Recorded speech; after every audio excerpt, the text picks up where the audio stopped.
Juga yang kami hormati di perwakilan kesepuhan, ada Abah Sarja, ada Abah Toi ya, dan juga tentunya semua, mohon maaf tidak bisa kami sebutkan satu persatu. Namun insya Allah tanpa mengurangi rasa hormat dan takzim saya, insya Allah semua yang hadir di tempat ini mendapatkan rahmat dan ridha Allah Subhanahu wa Ta'ala. Syukur alhamdulillah atas izin Allah, atas limpahan nikmat serta karunia-Nya, kita pada hari ini dimampukan, diberikan kekuatan sehingga kita dipertemukan dalam agenda secara umum adalah silaturahmi, secara khusus adalah sosialisasi peraturan daerah ya, atau disingkatnya adalah Sosper. Salawat dan salam semoga senantiasa tercurah kepada junjungan kita Nabiullah Nabi Muhammad SAW sebagai uswah hasanah, sebagai teladan terbaik bagi umat manusia. Bapak-bapak yang saya cintai, sebelum lanjut kepada materi yang akan saya sampaikan, izinkan terlebih dahulu perkenalan ya. Meski tadi nama sudah disebut oleh pembawa acara, nama saya Samsul Hidayat. Anak saya masih bujangan. Kalau saya udah nikah, ya, jadi nggak bujangan anak. Ya. Ulah cerita sing walantaka. Ada yang bisa ngomong Jawa? Jawa kami. Jawa kami. Kayaknya nggak biasa ya. Karena rata-rata yang hadir sepertinya orang Serang ya.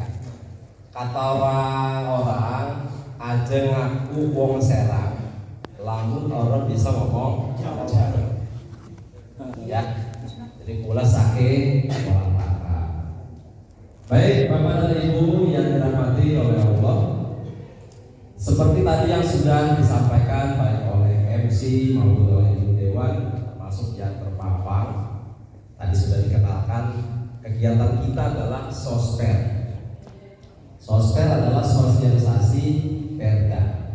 Jadi ini adalah sebagai langkah atau sebagai kegiatan dari DPRD Provinsi Banten untuk mensosialisasikan. Apa sih mensosialisasikan? Memberitahukan, mengumumkan, menyampaikan. Tujuannya apa? Menyampaikan kepada masyarakat agar masyarakat tahu tentang apa saja peraturan daerah yang ada di Provinsi Banten. Baik peraturan daerah yang sudah berlaku, yang sudah ditetapkan, ataupun peraturan daerah yang masih bersifat perencanaan ya, atau rancangan yang belum ditetapkan. Nah, mungkin Bapak-bapak sekalian ada satu cara. Mungkin bapak-bapak sebelum masuk ke ruang ini, sebelum ikut tempat ini, mungkin belum kenal ya Sosper itu apa. Atau mungkin di tempat lain pernah ikut sosialisasi Perda di dewan yang lain, pernah? Belum pernah. Nah, nanti Bapak dan Ibu salah satu hikmah ya, kita bertemu, kita berkumpul di sini, kita mengenal istilah sosialisasi Perda. Sampai situ dulu ya, udah paham? Jadi adalah kita memberitahukan kepada masyarakat tentang peraturan-peraturan. Tujuannya apa? Tujuan lain yang disampaikan, kenapa ini disosialisasikan? Selain supaya tahu, pertama untuk yang peraturan daerah yang masih bersifat rancangan, itu harapannya Pak, ada feedback balik dari masyarakat, ada masukan, ada koreksi yang tentunya untuk perbaikan dan peningkatan. Jadi nanti bapak-bapak setelah forum ini boleh memberikan masukan tentang rancangan peraturan daerah yang nanti akan ditetapkan oleh DPRD ya. Nah, pada kesempatan kali ini yang akan saya sampaikan adalah tentang rancangan peraturan provinsi, nomornya masih kosong Pak. Tahunnya juga masih kosong. Berarti Berarti ini bersifat rancangan, belum ditetapkan, masih dalam, makanya disampaikan kepada masyarakat. Tentang apa? Tentang penyelenggaraan jaminan sosial ketenagakerjaan. Nah, apakah materi ini penting buat bapak-bapak atau tidak? Menurut saya penting, ya. Info yang tadi saya dengarkan langsung dari Ibu Dewan atau dari Pak Reza, dari Bapak yang hadir ini rata-rata pekerja. Nah, di sini perlu paham bahwa aktivitas Bapak, ya, pekerjaan atau kegiatan Bapak di pekerjaan itu bisa di-cover oleh jaminan sosial. Nah, pertanyaannya sebelum lanjut, bapak-bapak yang kerja di Rawu, nih, kebanyakan di Pasar Rawu ya, sudah punya BPJS ketenagakerjaan belum? Belum. Kenapa?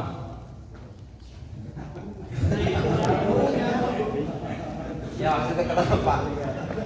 Klemen goro duwe. Klepun dereng-dereng.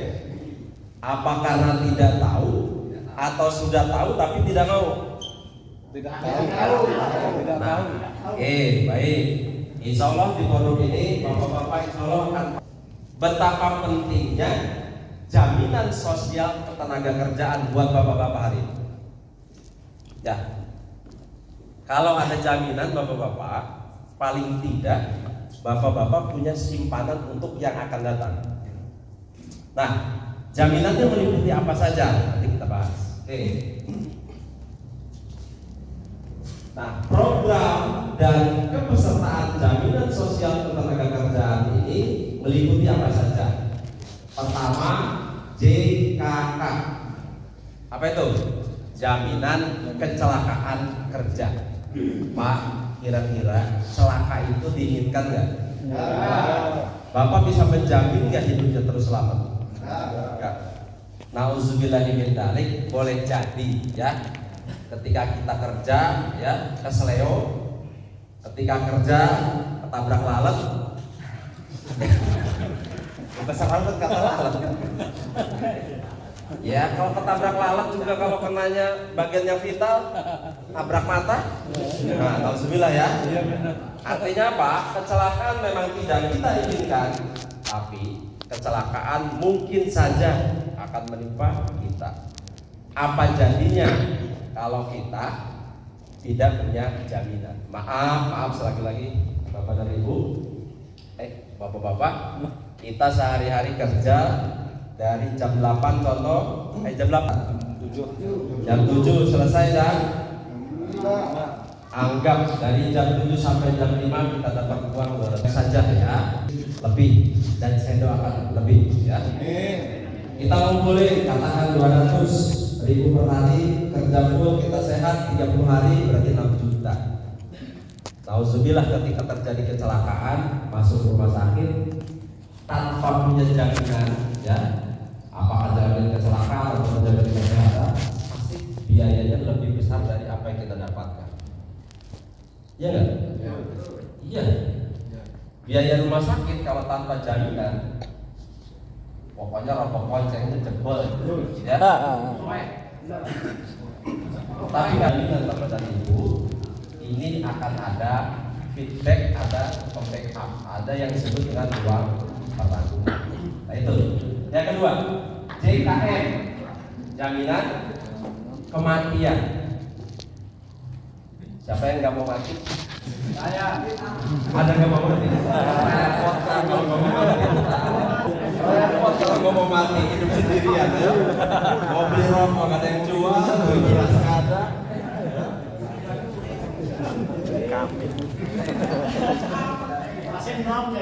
Saya mau pengen mati pengen, tapi nanti ya setelah cicit. Apa artinya? Kullu nafsin dha'iqatul maut. Setiap yang bernyawa pasti akan mati. Pak, Bu, persoalannya mati adalah kepastian, tapi masalah bagi kita, terutama kita orang Serang, ya. Meninggal di kota Serang itu biayanya murah apa mahal? Mahal. Biaya beli kafan, ya. biaya apalagi tambahannya. Yang wajibnya kan kafan sebenarnya. Tambahannya apa? Si ngeduk juga kudu diamplop. Iya. Si nyolati kudu diamplop. Iya dah. Kiai lan ustadznya kudu diamplop di doa. Tambah lagi yang 7 hari 7 malam tahlilan, ya kan? Beli kacang, kopi, malam ketiga kudu berkat, malam ketujuh kudu berkat, berkat maling-maling malam ke-40, ngatus berkat maling, ya, ngehol berkat maling, enaknya tinggalin Serang berkat. Tapi masa keuangan, ya. Tapi nanti dengan adanya jaminan ketenagakerjaan yang meliputi jaminan kematian, paling tidak tabungan, ya. Sebenarnya pembahasan nanti, nggak apa-apa ya. Kemudian JHT, C, kita kenalan ada. JHT itu adalah jaminan hari tua. Bapak dan Ibu, Kang, siapa namanya Kang? Rizky-nya pasti banyak. Kang Rizky usia berapa? Usia 35, mungkin tenaganya masih fit, masih strong, powernya masih hebat. Tapi kalau sudah masuk 50, 60, 5, 70, kira-kira tenaganya seperti 35 kan? Enggak.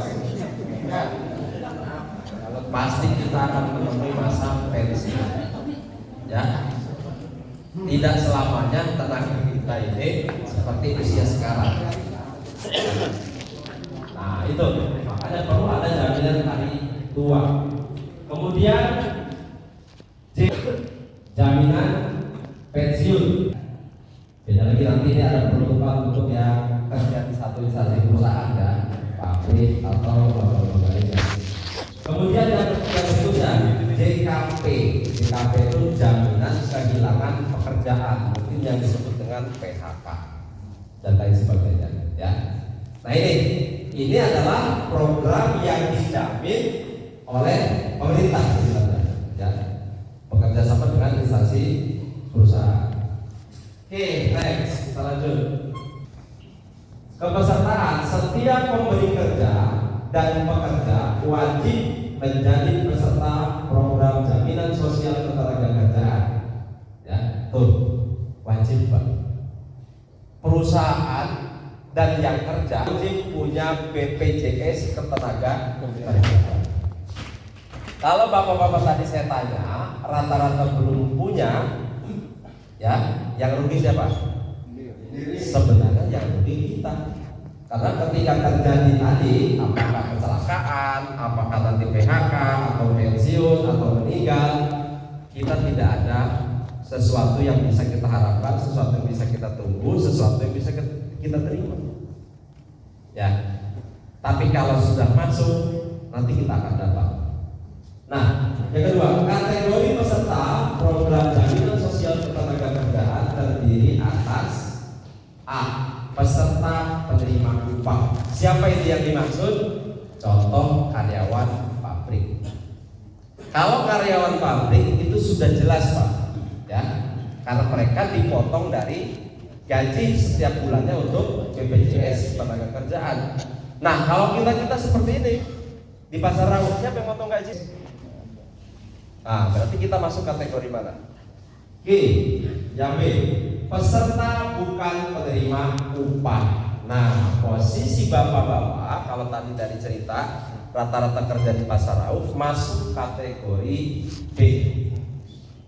Peserta bukan penerima upah. Gampangnya bukan gaji tapi upah harian. Kalau seperti pabrik, kemudian kantor-kantor ya, yang swasta itu masuk ke poin A, termasuk yang negeri juga. Nah, kalau kita B itu masuk kategori 2.